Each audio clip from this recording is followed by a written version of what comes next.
assalamu alaikum, barka ku da yau, barka mu da sake haduwa a shirin musanyar ra'ayi na kowane mako wanda ke zuwa muku daga nan tashar labari mai zaman kanta. Shiri ne da ke tantaunawa akan batutuwan da suka shafi tafiyar wannan kasa ko kuma zuwa wasu kasashe makwabta, ya danganta daga maudu'in da muka zakulo. To shirin na yau na musamman ne domin a maimakon muhawara za mu yi tantaunawar musamman da shugaban jam'iyyar MPN kishin ƙasa, shugaban kawancen Front Patriotic, mamba a gungun jam'iyyun adawa na CAP 2021, tare da Alhaji Ibrahim Yakuba. Za mu dubi yanayin da ake ciki a yau a fannin siyasar Nijar, sha'anin gudanar da mulkin ƙasa da tsare-tsaren zaben gama gari na 2020 da 2021. Idan lokaci ya ba mu dama za mu taɓo halin da ake ciki a wasu ƙasashen yammacin Afirka renon Faransa, wato Mali, Guinea Conakry da Cote d'Ivoire, inda yanzu haka ake fama da dambarwar siyasa. President, barka da zuwa. Barka ka dai, kuma ina godiya da kuka gayyace ni wajen wannan emission taku ta labari. To mu ma muna godiya da ka amsa goron gayyata a cikin wannan shiri. Kamar yadda na bayyana, za mu zanta akan batutuwa da dama wanda suka shafi sha'anin siyasa, kuma za mu fara ne da shin waya a yau kai kake kallon yadda al'amuran mulki ke gudana da shekaru wajen 9 ko kusan 10 bayan da shugaba Isu Muhammadu ya dare akan karagar mulki.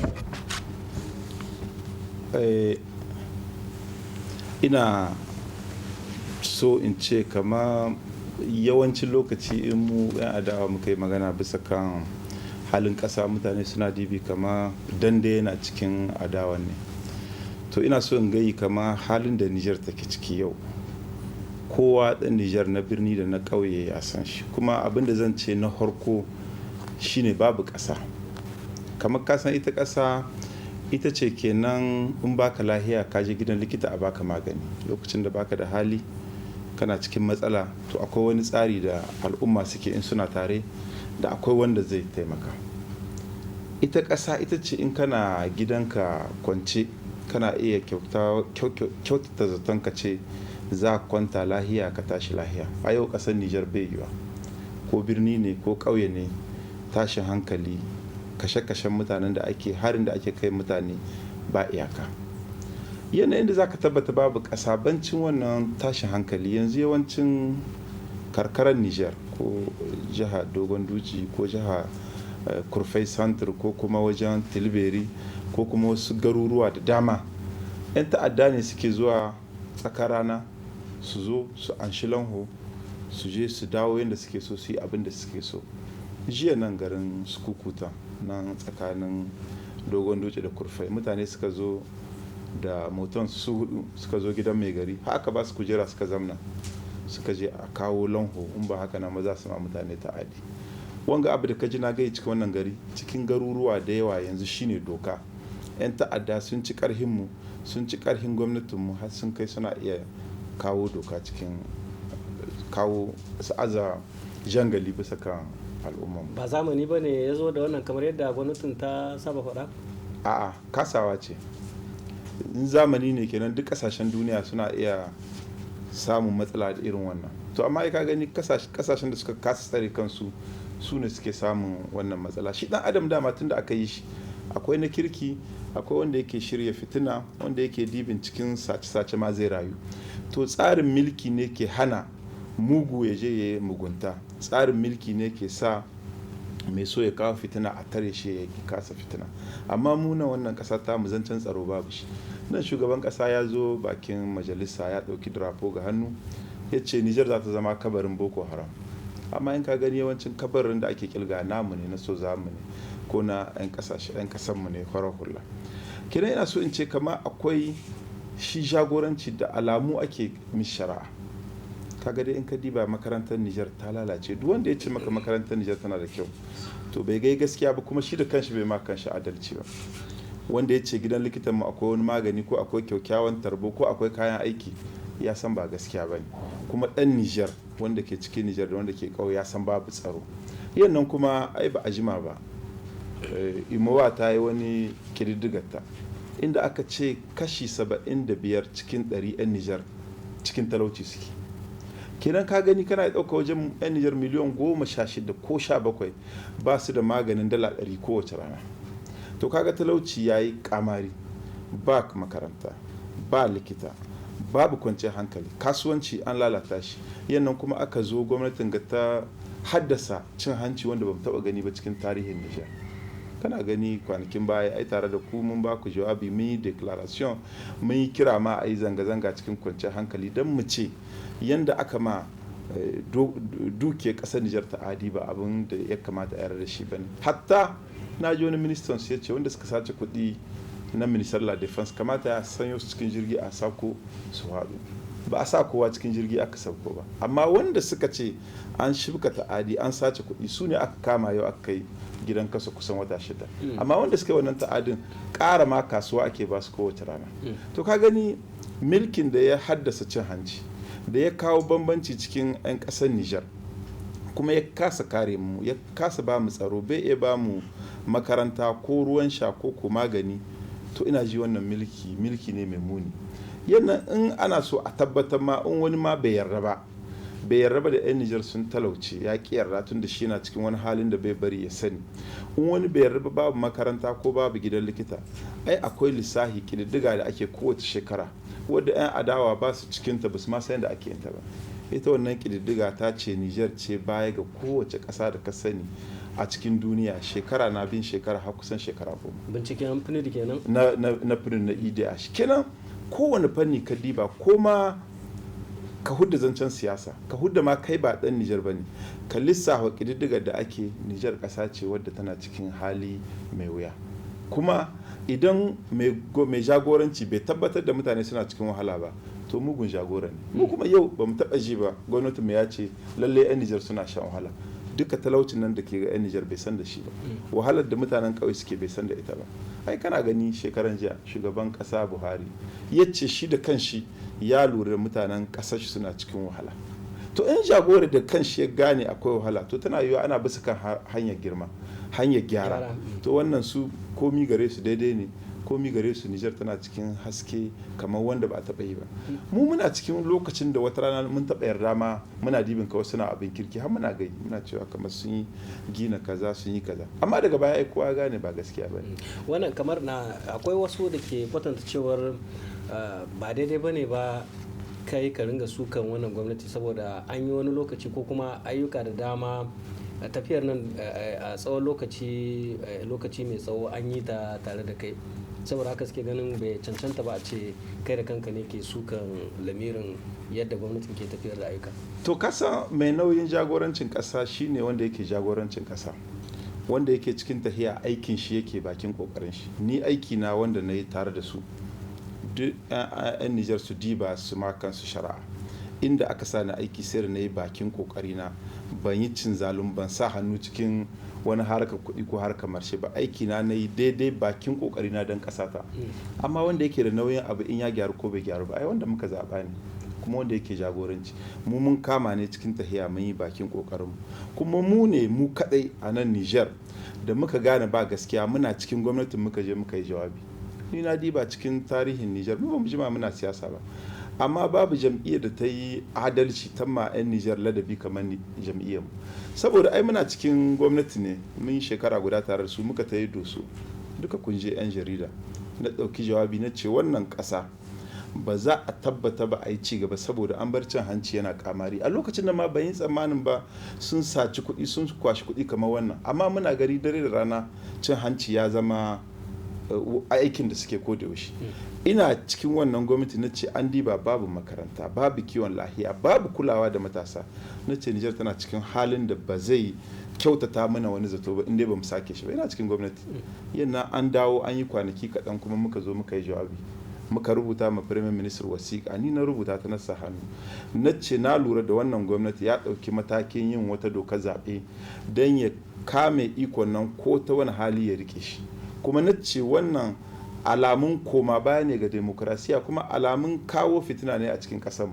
Tun da zaɓe in dai babu shiri to babu kwanciyar hankali. Ina cikin gwamnati, ina ministan hulɗa na ƙasashen waje, babu wanda ya yi shi. Kenan mu kaɗai ne lokacin da muna tahiya da muka gane babu gaskiya muka je muka yi wannan jawabi sai da muka mishi wasiƙa guda biyu yannan da abin ya kiya muka kiro 'yan jarida so biyu muna declaration lokacin da aka kama 'yan horar hula muka ce wannan gwamnatin makirci ne yannan muka ce kuma wannan dokar da ake so a yi tana cikin tsarin da suke so don su mallake ƙasar Nijar ko da 'yan Nijar ba sa so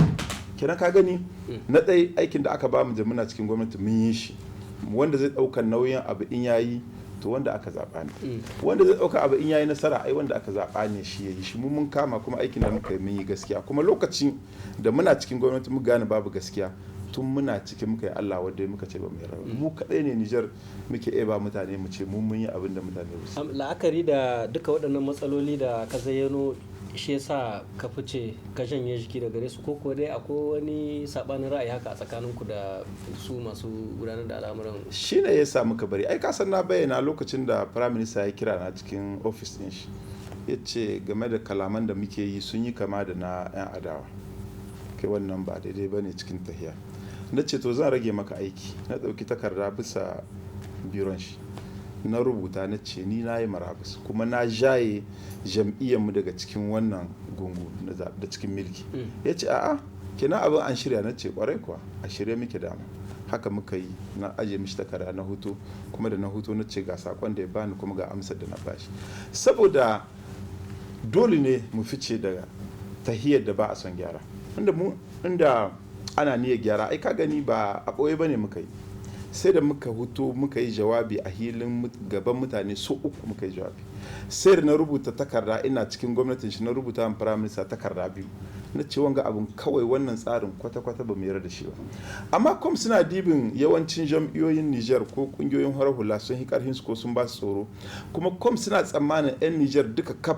wani abin duniya suke nema ko shiga bakan mota ba su yi tsammanin ba za mu rike mu ce ba mu yarda ba kuma in lokaci ya yi mu ce gaba ɗaya jam'iyyar ta mun huda ta daga cikin tahiya nan ne suka ɓace dibin suke 'yan Nijar gaba ɗaya duka yanzu an ba su tsoro ko kuma an saye su ko kuma suna kwaɗai wanda zai hana kasu wani abu mu kuma tsammanin mu siyasa ba ta da unhwani idan ba za ka ga yin gaskiya ba idan ba za ka cewa ba a yi hankali an ɗauki mugun hanya shi kuma wannan gwamnatin ya jima da ya ɗauki mugun hanya mu kuma tun da muka gane muka yi kira muka ce mutane su zo amma ai kana tuna a lokacin nan da muna magana sai a ce yan kishin kasa yara ne gaugawa gare su a'a gauga ganewa ne ba gauga neman iko bane Allah ai shi yake ba da iko lokacin da ya ga dama ga wanda ya ga dama amma ya zama wajibi gare ka idan kana cikin siyasa ka gane ba gaskiya bane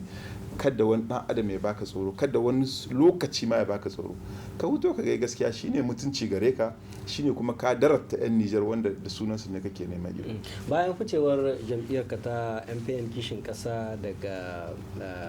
kawancan da ke mulkin Nijar akwai wasu da dama da aka samu a wurare da aka dan fuskanci rarrabuwar kawuna tare da wasu mataimakan ka haka bayan duka waɗannan abubuwan sun faru a yau cikin wani yanayi za a iya cewa jam'iyyar MPN kishin kasa take ciki a yau wai lokacin da muka baro gwamnati ban mu samu saɓaya kanu ba tsakaninmu amma mun samu kawai mutum biyu wanda suka ce mana su suna cikin kishin ƙasa amma suna bayan gwamnati mun kuma sai muka fitar da su daga cikin jam'iyya mu ne muka fitar saboda muna ganin ita jam'iyya ita ke ba da umarnin ga hanyar da ta bi to lokacin da muka ce mun shiga adawa da gwamnatin Niger to muna ganin akwai wuya a ce mu muna cikin adawa kuma wani ya ce shi yana cikin adawa amma yana goya musu baya su ne muka fidda daga cikin jam'iyyar su da suka yi wannan jawabi amma yanzu alhamdulillah ina ji zaɓe zai ba da shaidu ni dai ban taɓa jin ƙarfin siyasa ba kamar yanzu kun ban taɓa gani yadda jam'iyyar mu ta yi girma ba kamar yanzu saboda duk abin da muka yi lokacin da muka kama ma Isu Muhammadu in ka lura mu ne na karshe ga kama mishi saboda mun sa demokarasiya a cikin mu sai da muka yi kwana tara muna shawara lokacin da jam'iyya gaba ɗaya ta yarda to haka nan muka bi to haka ne lokacin da muka fito wannan daga wannan gwamnati mun jima mun lokacin da muke wasiƙan nan muna cewa a jawo hankalinsu muna wannan lissafin a cikin jam'iyyar muna cewa idan ba mu samu nasara ba ko aka saurare mu za mu fita shi yasa ai mutane sun yi dibin lokacin nan har wasu ma'aikatan mu ma idan mun baro milki za su tsaya an samu 'yan kalila amma mayan shika-shikan jam'iyyar babu wanda ya tsaya saboda kowa na da labari kuma kowa ya san hanyar da muka bi don mu je mu samu nasara bisa ka wannan doka lokacin nan ba mu samu ba. Babu wani abu da ya kai gaskiya duniya, ka gane ko, kuma babu wani abu da ya kai gaskiya. Shi samu abin da muka gayi cikin lokacin da muke gwamnati, kuma har lokacin da muka fito ba ma wannan gwamnatin sheri, amma abin da suka yi shi kadai yana da muni da in ka gayi mutane za su san ka gayi gaskiya. Mu kuma shine muka rike mu gayi gaskiya, kuma ba da shawara abin da zai sa a gyara na kasar Nijar. Saboda yadda na gaya maka da farin, ina so 'yan Nijar su sake saurare, ba mu da ƙasa, ba mu da ƙasa, ba mu da ƙasa. Ko kuma abubuwa sun tabarbare dai za a ce, ko ana cewa ba? A'a, in sun tabarbare kamar in sun lalace ne. Amma idan lokacin da ana iya zuwa cikin ƙasa da sahe da marece a zo an shi lanho jangali cikin ƙasa, to babu ƙasa. Idan ana iya tsammanin mutum bai lahiya je gidan likita, in bai da kuɗin sayan gamma ba a mishi magani, ko kuma ba a bashi ma bai samun magani dala 20, to babu ƙasa. Saboda gwamnati bata kai ta ajiye ba. Shine ƙasa. Ƙasa kamar gamuwa ne ake, kowa ya bada goyon bayan shi a samu wani abu da za a aje in lokacin da matsala ta zo, to akwai wanda ke tanadi. Shine lokacin da ne ake cewa akwai ƙasa. In lokacin da abin da kai dan adam kai kadai baka yi, sai akwai wanda zai maka. To yau Nijar baka iya, tunda kana gani na gaya maka halin da mutane suke cikin jihohi daban-daban, kuma na gaya maka halin da makarantar mu ta kai, halin da gidan lahiya ya kai. Za mu tabbata akwai lokacin da muke samu ko da yaushe mutum ya kasa akwai mai kama mishi hannu yana daga shi. To za mu je harkar siyasa, harkar zaɓe. Halin da ake ciki da yanzu ana iya cewa an yi nisa sosai wurin tsare-tsaren zaɓuka na 2020 da 2021. Akwai zaben ƙananan hukumomi a tsakiyar watan Disamba mai zuwa, haka kuma akwai na shugaban ƙasa zagaye na farko da na 'yan majalisa makonni biyu bayan haka. Shin a yau ya kuke kallon yadda tsare-tsaren nan ke gudana? Kun gamsu da ita wannan tsare-tsaren da yadda halin da ake ciki game da tsare-tsaren waɗannan zaɓuka? Ina jiyo dai a Nijar akan gaskiya ba wanda ya gamsu da tsarin da ake yi. Kuma na gaya maka na ce in za ka ma mutum shari'a alamu ne kake dibi, da na ce ƙasa babu ta na baka alamu, da na ce wannan tsari bai da ba mai da shi ba kuma zan baka alamu. Nijar tun conference national in za a shirya zaɓe, duk jam'iyyar da ka sani wadda aka kafa tana cikin tsarin zaɓe, ta san abin da ake yi, ta san abin da ake aikatawa tun 93. Ba a taɓa sake wannan tsarin ba sai wannan 2016 aka yi wannan sake. Kenan kaga na ɗaya an kawo babban sabon tsari wanda ba mu san da shi ba, kuma wanda ya aiho da yau cikin kwamitin nan na zaɓe duka jam'iyya guda 4 ne ke ciki in ban bace ba, kuma kingin 'yan rakiya ne ma a kan gaskiya, wanda suke abin da suka ga dama. jam'iyya guda ce, tunda cikin mutum 12 ko 14 yawan 8 ko 9 da 'yan jam'iyya guda ne sananni tantanci a cikin wannan tahiya. Ka gani kenan ana nan ga shirin zaɓe da yawancin 'yan jam'iyyar ƙasar Nijar ba san ba abin da ake, kun ba su labarin abin da ake. Kaga an koma baya kenan, saboda mu abin da yake kawo sulhu cikin zaɓe lokacin nan idan an yi zaɓe wanda aka kada ya ce ya yarda, saboda yana da wakili ko yana da san abin da yake ko yana da wanda ke gaya mishi abin da yake. Yanzu mutane ba su sani ba. Yadda aka zo aka yi dokar zaɓe, aka kawo kudurori wanda ba mu san da su ba, aka canza su kwata-kwata aka sake. Kuma na gaya maka tun muna cikin gwamnati ne lokacin da mu muka yi aiki bisa wannan kundi, muka aika ma gwamnati wasiƙa muka ce wannan kudurorin da kusa sabi ne kuma sun kawo koma baya cikin tahiya, amma ga shawarar da muke baku, wanga a gyara shi na wanga a gyara shi. Ka gani kundin zaɓe su kaɗai suka yi shi. Mu kuma al'adar mu Nijar cikin siyasa ta aihi ko da yaushe za a sake doka da jam'iyyoyin adawa da na gwamnati su suke zamna shi kundin zaɓe. Yau inda ba a haka nan wannan jam'iyya mai mulki ai da ba za ta je zaɓe ba. Lokacin da suna adawa, lokacin shugaba Tanja, ai duka dokar da ake sakewa tare da su ake zuwa a zamna a yi shawara. Amma kaga su san ba sa son wannan, ba su yarda ma a ce a kiro wasu 'yan Nijar su ba da shawara. Kenan kaga kundin da aka yi na zaɓe babu shawara kowa, babu goyon bayan yawancin jam'iyya. Komitin na zaɓe shi da kanshi ba a ce mishi mai zaman kanshi, tunda a gaskiya bai da incin kanshi. kowa ya san jam'iyya mai mulki ita ke bada umarni a wannan seni, ita ke cewa ga abin da ya kamata a yi kuma abin da take so ne ake yi a wannan seni. Duk da cewa idan aka dibi sunan hukumar ta zaɓe ana ganin a bayyane kamar tana kwatanta mai zaman kanta ce seni independent. Yo ai sunan kawai mata kingi, kuma inda ma muna maka adalci mu hudda wannan independent babu wannan zaman kai. Ina so in tuna maka lokacin da aka zaɓi president na seni, ai ka san wanda mutane suka zaɓa suka ce mishi zama mataimaki ko, kuma ku ne 'yan jarida kuka rubuto kuka gwado wakilin jam'iyya mai mulki ya ce su ba su yarda a sa wannan bawan Allah mataimakin president seni saboda ya zama zagin su, ya zama cewa ba su da gaskiya, su suka cewa kuma suka kiya, kuma haka ta tabbata su ne suka sa wanda suka ga dama. Lokacin da aka zo wurin zaɓo wanda zai zama jagorancin ya yi fishe biometric wannan, ai akwai wanda ya samu ko wani ba Allah ne dan ƙasar mu Nijar da ke nan Gabon, shi ma suka ce ba nasu bane, suka kiya, suka taushe ma wannan zaɓin kai, suka je suka sa wanda suka ga dama.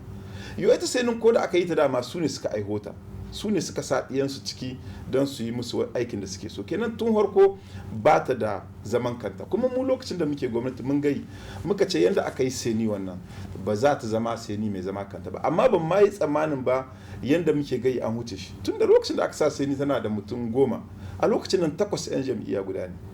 kenan har abin da ma muke tsoro muke gudu da suka aikata shi ma ya huce wannan. To ka gani wannan abubuwa ne da mu cikin tsarin zaben demokrasiya ba a taɓa yin shi ba Nijar. Sun sha cewa akwai kuna da kujerun wakilci 3 da ya kamata a ce kun tura mutanen ku. Muna da kujerun wakilci wanda aka sa cikin doka, kuma abin da ya sa ba mu je ba saboda ita sai ni ainihi za ta aikata abin da doka ta ce, mu kuma muka ga doka kama ba ta da wani tasiri, akwai gyaran da ya kamata a mata. Yannan kuma ita kuma sanin da kanta ba ta da wani cikakken incin kai, bale in kaje abin zai sake, saboda sun yi rijaye, sun taushe komi, sun yi tsarin komi. Mu abin da muke nema tun shekara ga 3 da ta wuce, na farko shine mu zamna mu tattauna mu samu doka. Mu adawa muke, amma ai da hankalin ba mu bane za mu yin dokar da muka ga dama mu ce duk abin da muke so za mu rubuta, amma muka ce kamar abin da aka saba aiki da shi wanda ya zama cikin al'adar mu ce ta sulhu ko al'adar mu ce ta shirya zaɓe wadda take sa mutane suna yarda, to aikata mana shi. Kaga abin da muka ce kenan a yi gwamnatin Nijar mai mulki wadda take jin kanta, wadda take dibin mulkin ta ba zai kare ba har tashin kiyama. Muka ce su yi hankuri, su yarda da mu ma 'yan Nijar ne, a zamna a tattauna kamar yadda wani lokaci da ba su da ƙarfi aka yi hankurin suka zamna suka ba da shawara aka yi doka. Haka ne muke so, haka ne muke nema, mu zamna mu ce ga abin da muke nihi, ga abin da kuke gai a aikata a yi. To ka gani abin nan bai samu ba, kuma ina ji cikin kewayen kasashen Afirka ta yamma Nijar kaɗai ce inda ƙasar da ba a shawara da 'yan adawa, Nijar ce kaɗai. Me yasa wannan gwamnatin ba ta shawara da 'yan adawa a naka tunani? Ni a nau tunani kamar suna da wani abu da ba su iya ɓoyewa, kamar nihin sun samu milki, wayonsu ya ba su milki, kuma ba abin da za a yi a Nijar. Suna dibin duka abin da suka yi niyya Nijar suna iya aikata shi. In a kama mutum ne a rihe ko bai laifi ba, in a kama 'yan farar hula ne a taushe, ko kuma in an ce za a wani zanga-zanga ta demokarasiya su ce sun hana, ko kuma in sun je gidan shari'a su ba kansu gaskiya ko basa so. Kama sun nuna suna iya yin abin da suka ga dama su karya wuyan demokarasiya gaba ɗaya, kuma 'yan Nijar ba su ce komai ba, su nuna jarumta da ya kamata bai dan a gwada ma gwamnati ba komai yake iya ba. Amma shi wannan dama siyasa ta aihi wannan ko ina a kowace ƙasa da ka sani ta duniya, idan al'umma za ta shiru idan an ci hakinta ko kuma an tabka ɓanna ko kuma an taka doka ta yi shiru, za a fara kaɗan ana ɗan ji mata ciwo haka wani lokacin da ba ta ma iya magana ba, amma ba ta dama komi. To bisa wannan hanyar ne muke Nijar ta aza ƙasa mai milkin kama karya, kuma wannan ai ka gani kididdigar duniya ta bada shi. Ai kana gani Nijar an sa cikin kasashen da suke milkin kama karya, babu demokrasiya, kuma wannan ba yan adawa bane, kididdigar duniya ce ta sa Nijar cikin wannan, saboda su ma alamu suke dibi. Yan Nijar suna da incin kansu yi magana, yan Nijar ana sa su gidan talabijin na gwamnati, a ba a sa su, sai da su sa mutanen su sa ayyukan da suke da ayyukan da matan da suke yi, ko su sa ayyukan da jam'iyyar su take. Amma in ka diba ba mu da dama cikin wannan abin, ko da kudin yan Nijar ne suke biya. Ka gani har ka shari'a ko da gaskiyar ka a nan Nijar gaban ka faɗo aiki, tsoro kake ji me zai samun ka, saboda me? Saboda ka san ba a tabbatar za ka samun gaskiya ba, ko iko ya taushe ka, ko kuma in kana kokowa da wani mai kuɗi ya taushe ka, kuma ka san ko ai wannan alƙawalin Allah subhanahu wataala ne, ba za a yi yiwa ba gwamnati ta ɗore akan rashin adalci ba zai yiwa ba. To Nijar rashin adalci ya yi kamari a wannan ƙasa ta. President, idan aka ci gaba da tahiya a haka a yadda abubuwan ke gudana waɗannan tsare-tsare waɗannan zaɓuka, shin ya za ku shaye zaɓe ko kuwa za ku ci gaba da ƙauracewa dukkan wasu al'amura da suka shafi waɗannan zaɓuka ne? Mu abin da muka gayi adawa kuma abin da ma mu jam'iyyar mu ta gai shine za mu je zaɓe kuma za mu yi kokowa a sake doka. Yanzu me zai faruwa nan zuwa zaɓe har ya ba mu damar mu tabbatar da an sake doka ko an yi yanayin gaskiya shine ban sani ba. Amma in ka lura kullum maganar mu a tattauna a gyara dokokin zaɓe, a gyara yanayin zaɓe, kuma cewa mu ce ma al'ummanmu militant ɗinmu 'yan ƙasar Nijar shirya su je zaɓe, saboda muna dibin idan an yi zaɓe kan gaskiya dama ce ta hukunta wannan gwamnati na a sake shi a samu wani gwamnati mai adalci. Wuri bai kure ba wurin a sake kwaskware doka, domin wasu ma na cewa akwai dokokin da suka haramta ko kuma idan aka zo irin wannan lokaci haramun ne a kwaskware a yi wa dokokin zaɓe kwaskwarima.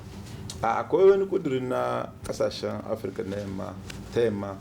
da ya haramta a yi canza doka a wata 6 in ta zamu zaɓe in ba a samu yarjejeniya ba ko yardan mutane. Kamar abin da aka hana shine gwamnati ya zo shi kadai ya ce na sake wanga, amma idan 'yan siyasa sun zamana sun shirya ko ga goben zaɓe sai a yi doka a kan yarda. Kaga yadda yake kenan ko gobe a yi niyya sai a sake wannan dokoki a kawo musu gyara idan shiri ne na 'yan siyasa ko kuma ya zama sulhu. Abin da ba a yarda shine kamar gwamnati ta koma bangare ita kaɗai ta yi abin ta ga dama ta rubuta shine ba a yarda. Me amma sai ina ji wannan gwamnati ba ruwan shi da doka ko ya ba da alamun abin da ya ga dama yake ba. Kadi ba hawa ina jin shugaban kasa na zancen demokrasiya a wasu kasashe, amma shi da yake magana bai taɓa hira da 'yan adawa kasar shi ba.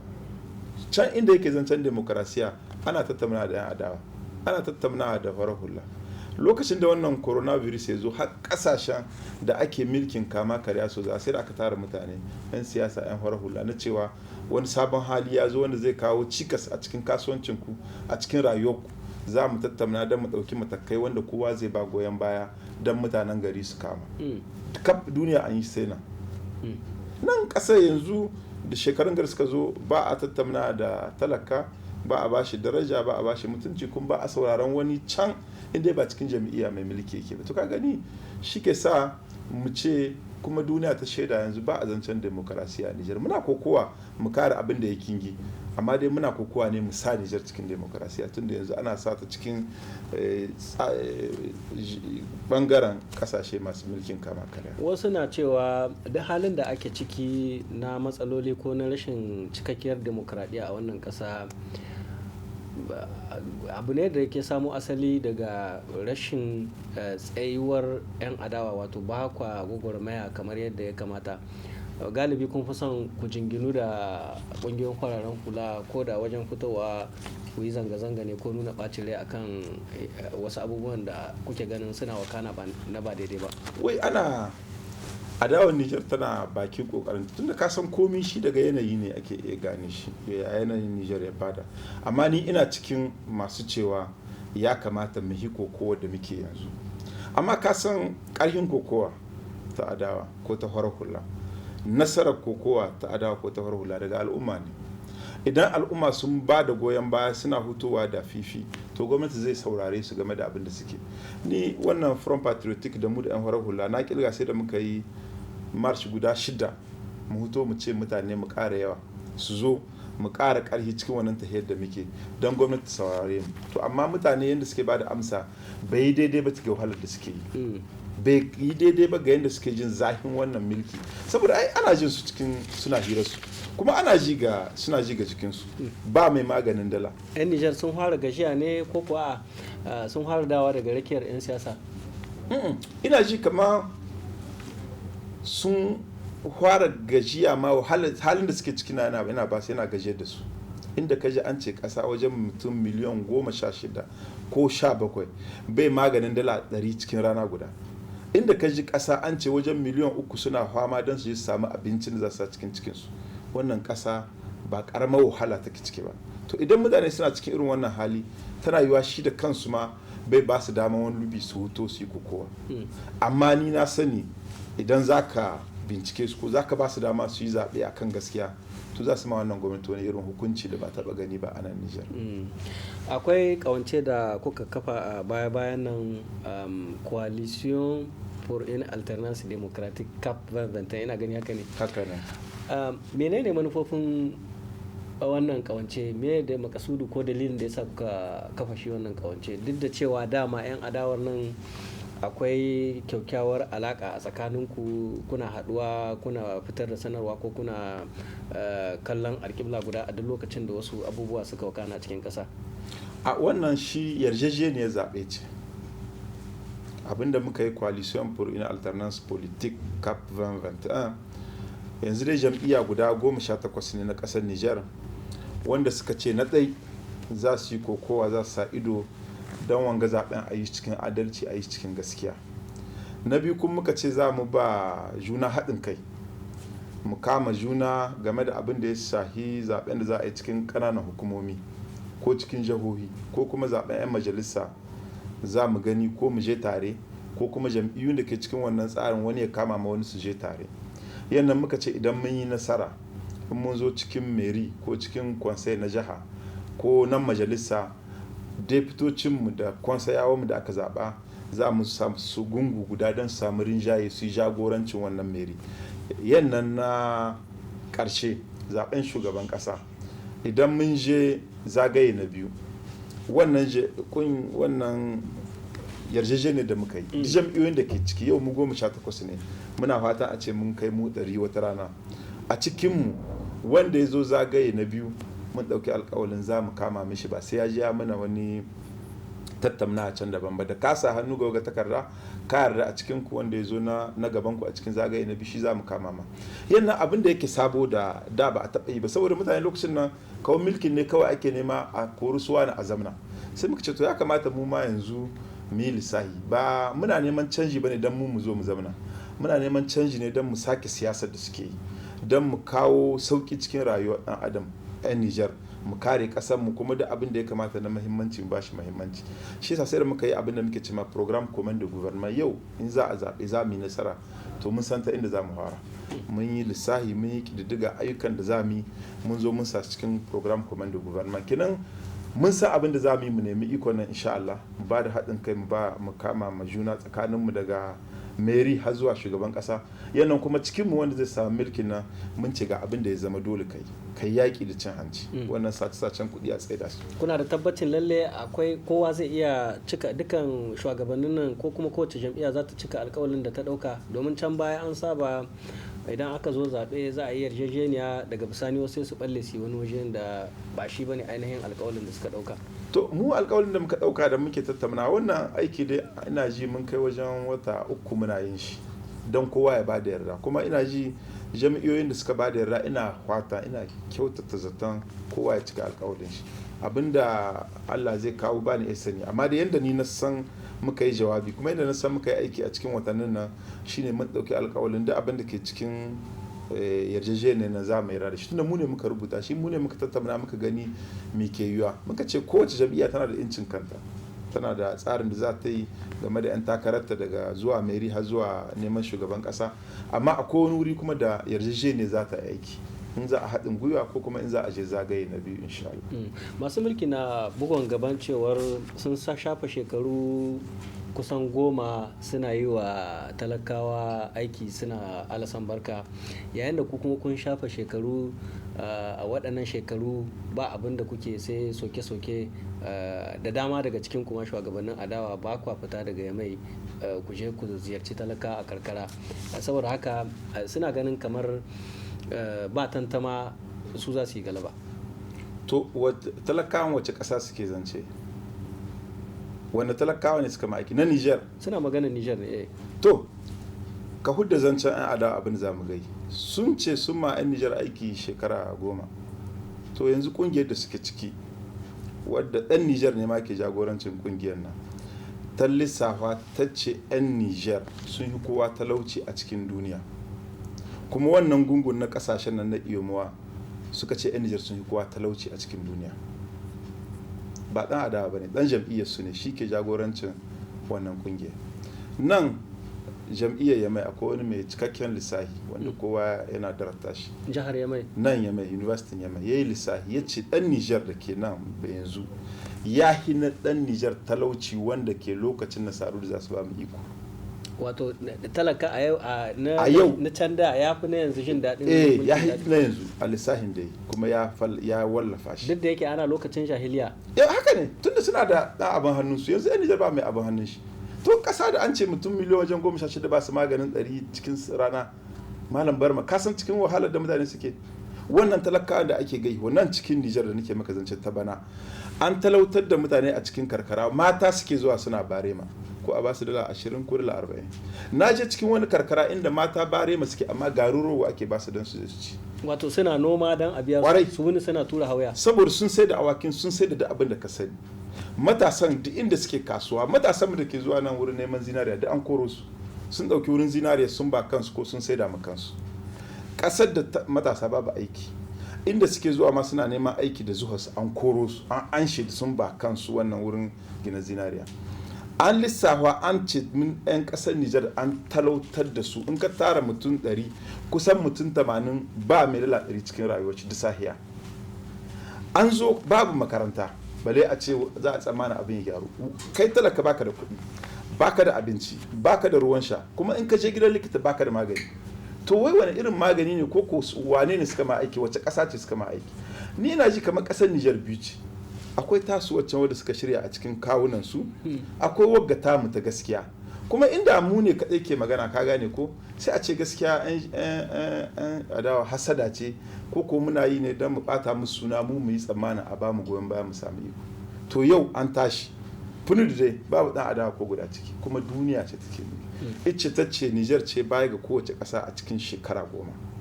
ai akwai shekarun ma da suke cewa a ba su damar su aika suna su kididdiga a ce ku kawo naku in an sa kuma mu ne baya kasashen da ake yaki mu ne baya da kasashen da babu gwamnati shekaru da shekaru yannan na ce maka ga ta iyomowa wanda da yake jagoranci dan Nijar ne kuma dan jam'iyyar su ne su ne suka rubuta suka ce mu ne muka yi kowa talauci a cikin a cikin kasashen ga namu kuma cikin talaucin namu ba ma karami bane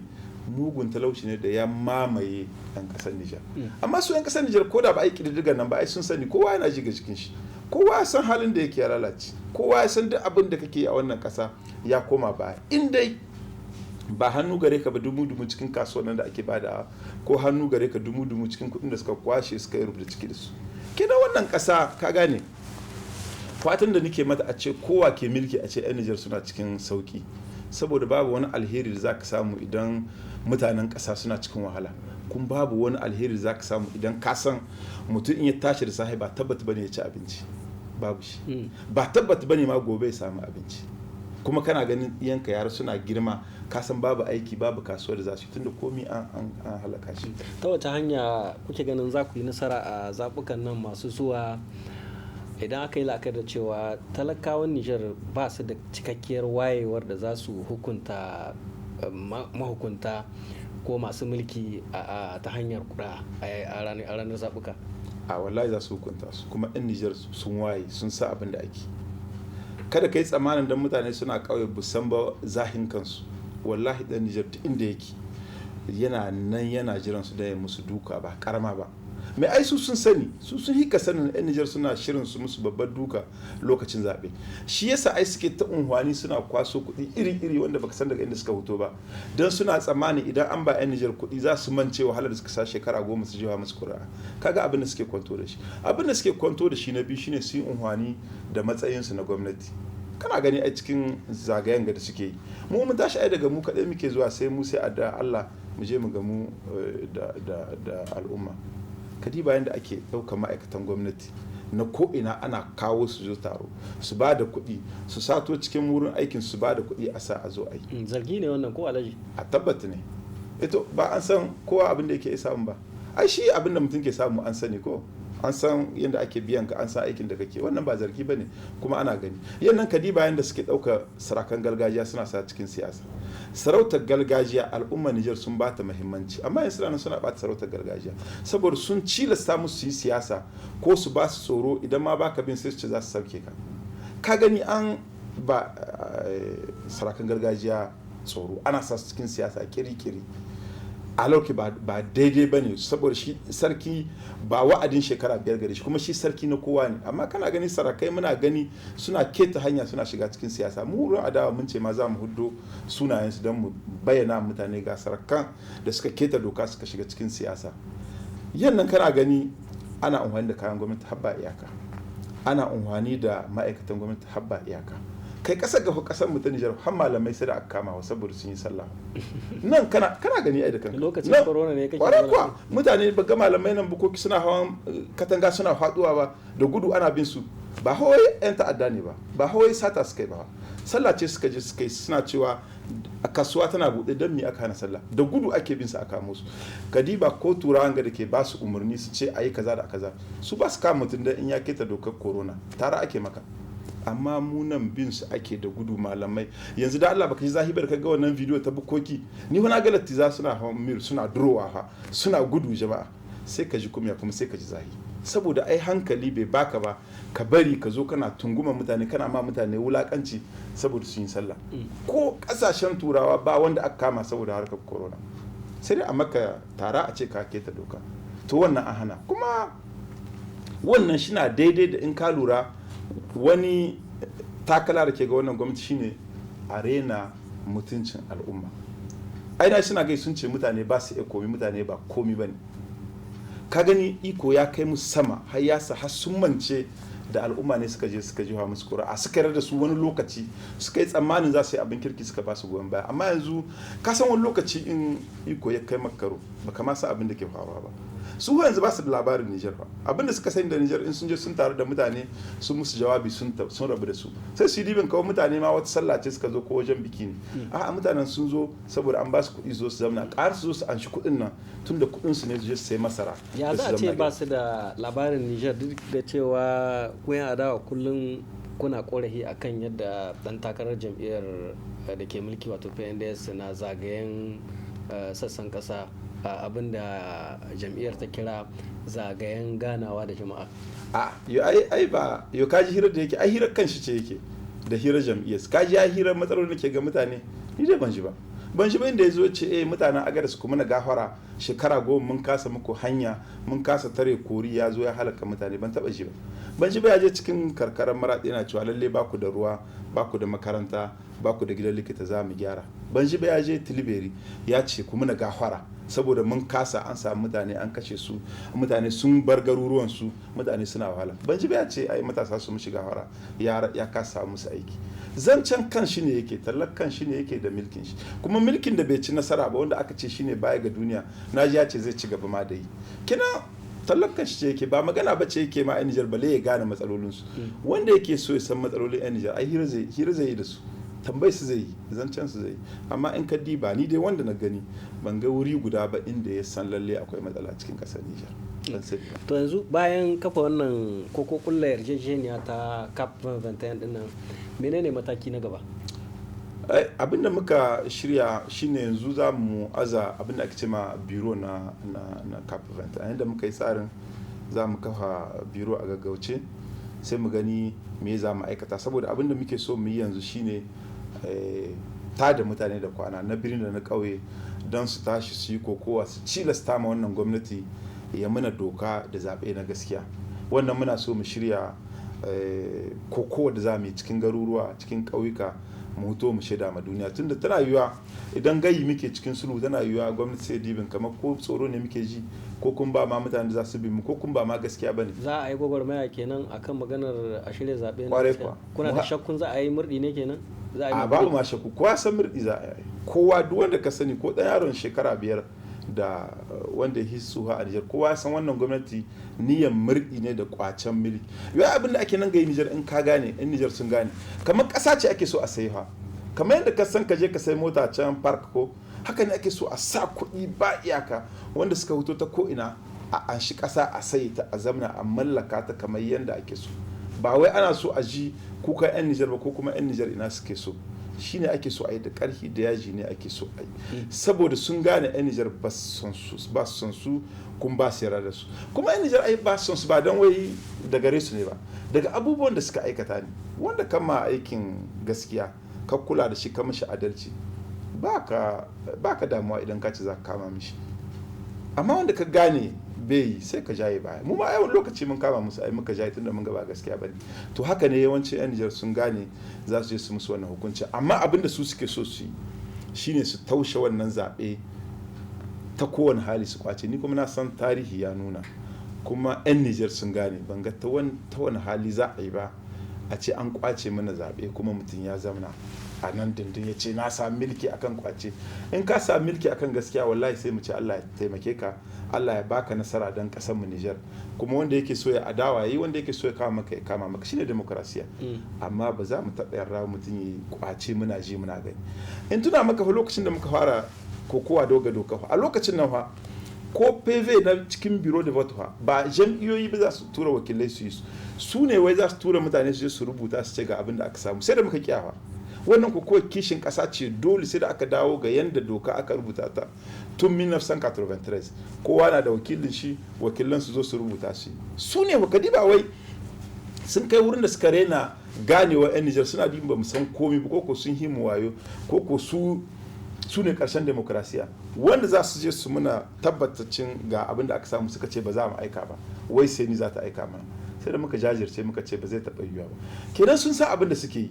Wanda ya san ba a son shi so yake samu guzuri ta doka don ya rike milki ko ta wani hali. Ni kuma na ba su shawara wajen so biyu so ba ma san so iyaka shi ba.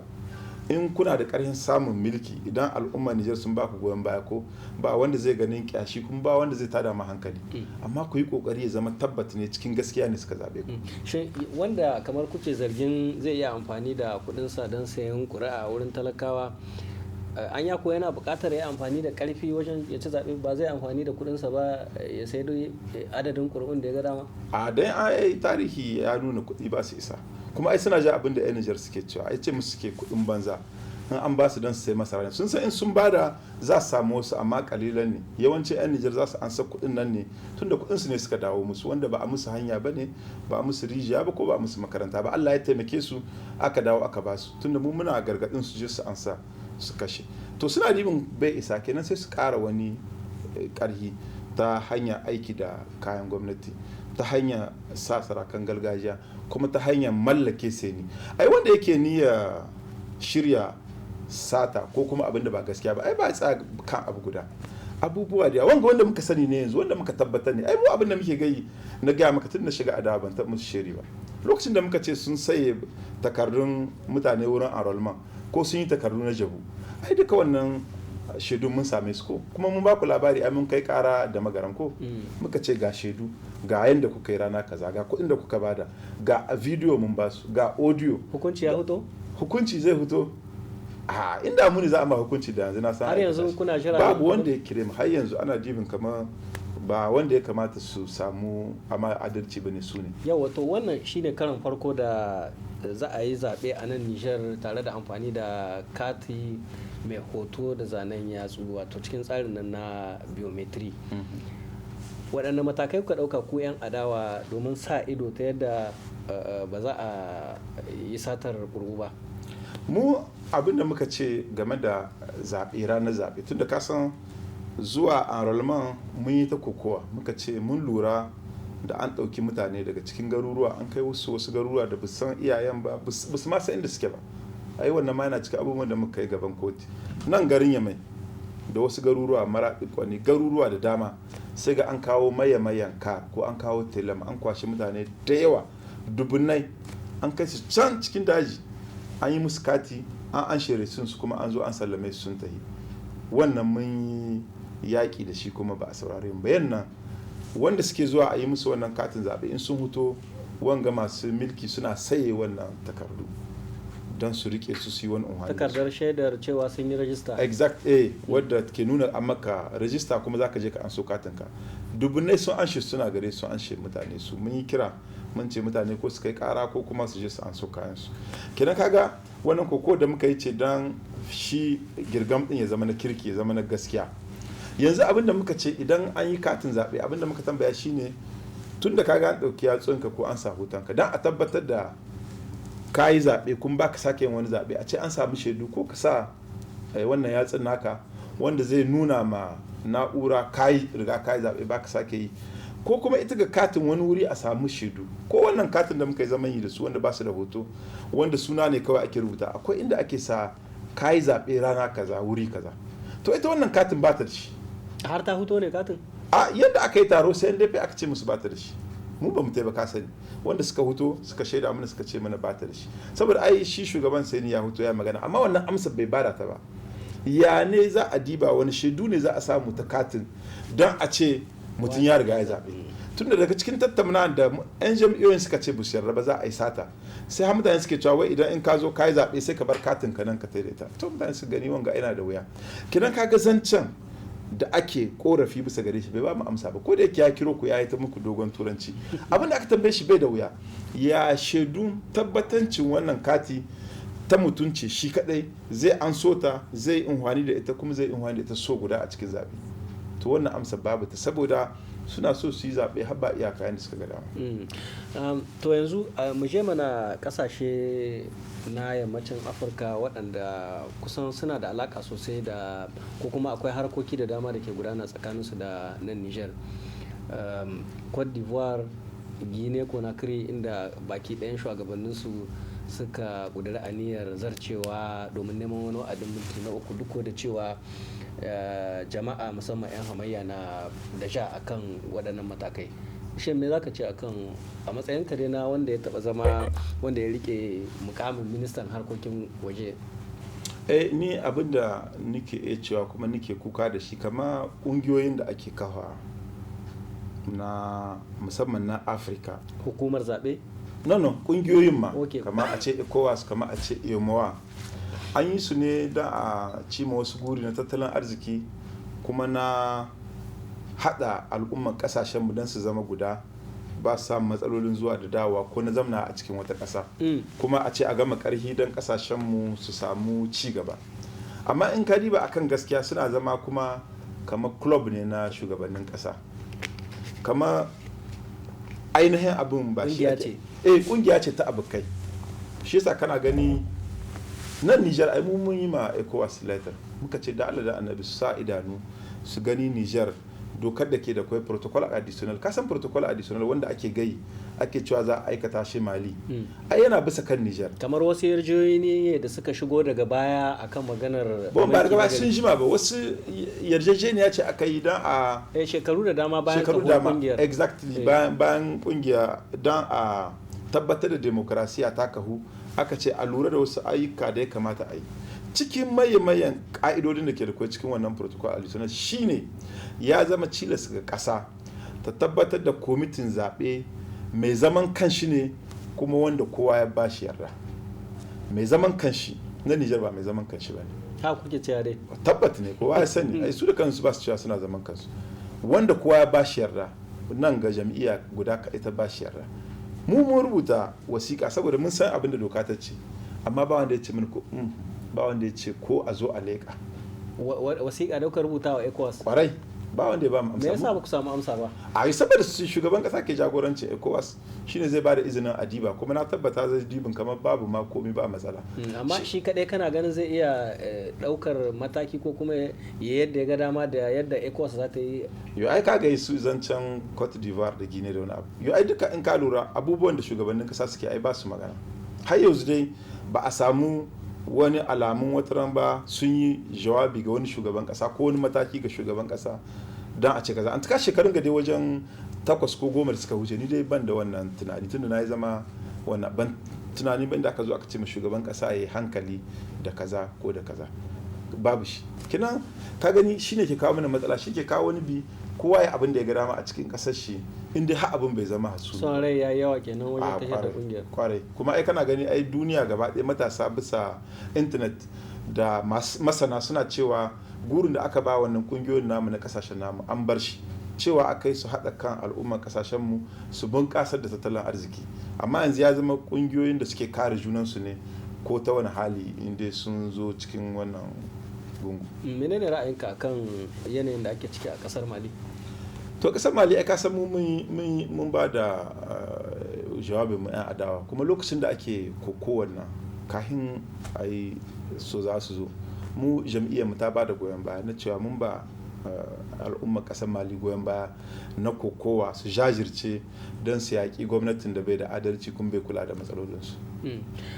A ƙasar Cote d'Ivoire dinnan da abubuwan da ke faruwa ana ganin kamar kusan dama alkawali ne wanda an riga an yi shi kuma daga baya aka saba. Shin ya kuke ganin komi za a iya cewa ya kammala akan maganar takara na wajen jam'iyya mai mulki ko kuma a nan Nijar misali? A nan Nijar komi ya kammala. Kamar kwatankwacin Cote d'Ivoire alkawali ne da shugaban Cote d'Ivoire ya dauka cewa ba zai zarce akan ba zai nemi wa'adin mulki na uku ba, daga baya kuma wasu abubuwa suka faru ya dawo ya ce ya canza tuba. Kamar nan ma tana yiwa ya canza tuba. Shi nake tambaya. A'a ni ba ni sanin abin da shugaban kasa ke nihi in zai canza tuba, amma na saurare shi a lokaci da yawa yana cewa ba zai yi takara ba, kuma ai wannan dokar mu ce ta hana ai takara. Ni dai shawarar da zan bada shine duk abin da doka ta bada to a kula da shi ka a keta shi. Ya gai shi da kan shi ce ba zai yi ba, kenan ba za mu mi shari'a ba in ce ina tsammanin a ɓoye zai yi takara. A gaskiya in na yi ban yi ma kai na adalci ba. Na ji ya ce ba zai takara ba, kuma abin da ya gai ya yi daidai da abin da kundin tsarin mulkin mu ya ce, kuma ni ina fatan koyau ko gobe ko ma wani lokaci ne ko muna da rai ko ba mu da rai wanda yake jagoranci ya kiyaye da abin da kundin mulkin kasa ya ce. Da yake ai ka san shi mana, kana ganin zai iya cika alkawali? A ni gaskiya ba zan iya mishi shari'a ba, ni ina da abin da ya gai bisa ga ba zai sake ba. Yanzu in wata ran ka haɗu da shi sai ka tambaye shi wai ko yana da wani abu can. Ni dai na saurare shi so da yawa ya ce ba zai yi ba, kuma ni ina cikin masu ba da shawara a kiyaye da abin da kundin tsarin mulki ya ce, ko ba shi ba ne ko ma wane ne. Abin da doka ta ce in ka kare shi wallahi za ka samu lahiya ga kanka kuma za ka kiyaye lahiyar ƙasa. To da yake sauran kirsu mu rufe shirin, menene kira zuwa ga magoya bayan ku 'yan adawa da ma watakila 'yan ƙasa gaba ɗaya? Ni abin da nake kira ga 'yan Nijar shine kamar halin da Nijar take ciki, wai ba dole ne ba a ce Nijar ko da yaushe muna cewa a ce mu ne baya ga kowace ƙasa, kuma ba an rubuta shi bane an ce ko da yaushe ƙasar mu za ta zama ƙasar cin hanci, ƙasar rashin kula da talaka. Duk abin da kaga ya samu al'umma a cikin ƙasa to yayi daidai daga tsarin da milkin da ake aikatawa. Duk abin da ka gani in ƙasa kaji an ce ta samu kyakkyawan zama ko kyakkyawan gidan likita ko makaranta, yayi daidai da abin da gwamnatin ƙasa ya zaba. Gwamnatin ƙasanmu tana ɗauko kuɗi har ba iyaka ta sa su cikin wani bango ko wani abin ga na kyalkyali, gine-gine na kyalkyali na kwalliya na dan a ce sun yi, amma ba su sa wannan kuɗi inda ya kamata a yi. Shi kuma jagorancin ƙasa ko na gida ne ko na ƙasa ko na duniya gaba ɗaya ne, abu biyu ne: adalci da abin da ya cancanta. Wanda yake da jika 10 bai zuwa ya ce bari in je in so moto bashi in shiga matsala, a'a sai ya zo ya samu takalmin shi na kirki ya je kasuwa yana yi gobe har Allah ya taimake shi ya kara sama. To mu ga talaucin Nijar, ga matsalolinmu wanda an san su, rashin ruwa, rashin makaranta, rashin kwanciyar hankali, rashin likita, ai kaga ba can bane aka sa kuɗi. Ai kaga akwai abokanmu na kungiyar farar hula, ai suna gayyata kuɗi shekara. Duk tallafin da ake ba al'ummar ƙasar Nijar ke karkara shekara 10 ga kullum koma baya yake, kullum baya yake koma. Kuɗin da ake sa makaranta kullum koma baya suke, makaranta kullum lalacewa take. Likita shi ma haka nan ne. Kenan gwamnatin ta zaɓi ta kyautata ma mutane zaman su sai ta sa kuɗi inda mutane suke samun sauki. To wannan gwamnati ba ta sa kuɗi ba inda za mu samun kyaukyawan rayuwa. Shi yasa ta aiho muna ɗan Nijar aka ce su ne suka yi kowa talauci a duniya. Yanzu waɗannan ayyukan da gwamnatin ta yi misali a nan ya mai, kana ganin ba su bane abin da talakawa suka fi bukata? A kowa san ba su bane mana, kowa san abin da ya kamata a yi. Ni idan zan yi samun kuɗi in je in yi hanya, a gaskiya ba zan je in yi eshanjar katako ba yau, sai in je in sa su ko a yi hanya zuwa Gaya ko a yi hanya zuwa Agadas. Kowa san abin da ya kamata. Ba zan je ba, kadiba wannan gwamnati sai da wataran ta yi homa ta cewa sun yi otel a cikin shekara guda, har zuwa aka yi ana ziyara. Amma a lokacin nan jami'a ya mai akwai amphitheater da ya wajen shekara 7 nan tawa akwai wanda ya yi shekara 6. kenan bai yiwa a ce ka bar abin da ke da muhimmanci ka je ka sa kanka abin da yake gargadi. Nan shugaban kasa ya ce duk shekara ana sa kuɗi wajen kashi 17 ko 20 don a yaƙi da 'yan ta'adda. Harkar tsaro mutane yawanci lokacin sun ba da goyon baya saboda mun yi dibin kuɗin can ake sa su. To amma kaga da Allah ya sa abin da ba gaskiya ba sai ya hutu wata rana, su da kansu muka yi sa'a suka hudu wani rapor wanda ya nuna ashe kuɗin da ake kwasa da mutane suka kyale suna cewa a sa, muna tsammanin zai kai ga soza, wasu ne suka sace su. To wannan wai ita ba kyakkyawar niyya ba ce ba ta yaƙi da mahandama ko kuma yaƙi da cin hanci? A'a, ai inda kyakkyawar niyya ce da aka ga wannan audit ai hukunci za a yi. Ai kana tune mutane kasu, ai ba su bane suka zo suka bayyana shi suka yi jawabi. Ai cikin hira ne aka yi dauki hirar da minista yake sai abin ya bayyana. Ai ba gwamnati bane hutu ce mun yi bincike mun gane an sace kuɗi 76 haka na miliyan 76. Ai da aka gano ne sai da aka matsa musu aka hudo wannan rafa. Su sun yi shi ne watakila don su sani amma ba don a bayyana shi ba. Ka gani wannan alamu na hawarin na biyu kuma da aka bayyana kuma ka gani abinda mutane suka tambaya ko guda ba samu ba, amma shiga wani zance gare su ba komi bane saboda tabi'a ɗauke kuɗi miliyarori ba iyaka, ina ganin ta shiga cikin tsarin mulkin gaba ɗaya. To ina ga tonin zamu dakata kenan a wannan. To ai ka ce in yi kira ni kira na shine lokacin zaɓe ka 'yan Nijar su dibi kan ma su dibi fuskar kowa ya tuna da yadda Nijar ta zama. Fata na 'yan Nijar lokacin zaɓe su yi unhwani da ƙuri'a su don su kawo kansu canji, a samu jagoranci wanda zai kawo canji. Wannan ne nake kira 'yan Nijar su jajirce, in tsoro za a basu, in kuɗi za a basu, in mami za a basu, to lokacin hukunci ya zo, lokacin canza ya yi. Ni kira na shine mu canza mu kanmu wannan jagoranci da bai muna wani babban unhwani ba a cikin wannan ƙasa ta. To shikenan ina ga za mu dakata ko? Na gode. Yawa to mun gode kwarai da gaske Alhaji Ibrahim Yakuba, shugaban jam'iyyar MPN kishin ƙasa kuma shugaban kawance na Front Patriotic, mamba a wato gungu ko kuma haɗaka ta jam'iyyun siyasa na CAP 2021. A madadinsa da dukkan abokan aiki na sassan tasha ta labari mai zaman kanta muke ce da ku wannan shiri insha Allah za a kuma sake maimaita shi a ranar talata da misalin karfe 10 na safe. Assalamu alaikum.